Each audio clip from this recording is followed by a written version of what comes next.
Ste se že udeležili in kakšno je vaše mnenje o kandidatih?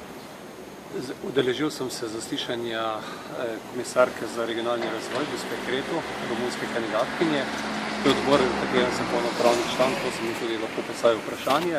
Prav tako sem bil v četrtek na zaslišanju gospoda Phila Hogana, irskega kandidata za kmetijskega komisarja. Oba sta prešla odbor, se pravi, gospa Creţu, brez da bi o njej sploh glasovali, so koordinatorji dali pozitivne ocene, pri gospodu Hoganu pa je na zahtevo zelenih in tudi zeleni in Združene levice prišlo do zaslišanja, do glasovanja, kjer pa je za veliko večino šel skozi. Zapleta se pa pri 5 kandidatih za evropske komisarje. Kakšen je vaš pogled na nje, kakšen je vaš komentar? Dejansko, kateri od njih mogoče po vašem mnenju si ne zasluži, da bi zasedel prav evropski položaj?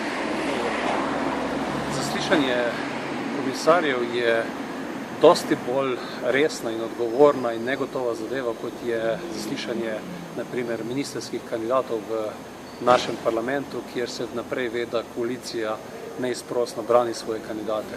Zato prihaja na tem 3-urnem zaslišanju resnično do tega, da se spozna, ali je kandidat kompetenten in ali ima kvalitetne odgovore. Odgovarjati mora najprej vsebinsko okoli samega vprašanja, vsekakor pa je v veliki meri tudi izprašan glede lastne kredibilnosti in integritete. Na tem področju prihaja sedaj do nek način tudi malce medstrankarskih spopadov, kjer sta naprej bila iz strani Evropske ljudske stranke na udaru tako mađarski kandidat kot španski, zaradi svojih stališč v okviru konzervativne mađarske stranke, španski kandidat predvsem zaradi integritete in pa delnic. In ta dva kandidata sta sicer, sam nisem bil na teh odborih, ker nisem član, imela prepričljive odgovore. Glede odgovorov pa nista komisije prepričala najprej Anglež, se pravi gospod Hill, ki mora celo popravljati, imeti tako nam popravni izpit, se pravi, da ponovi zaslišanje, medtem ko je gospod Moscovici in pa gospa Jerova iz Češke in pa francoski kandidat pa dobita dokončne ocene šele v ponedeljek.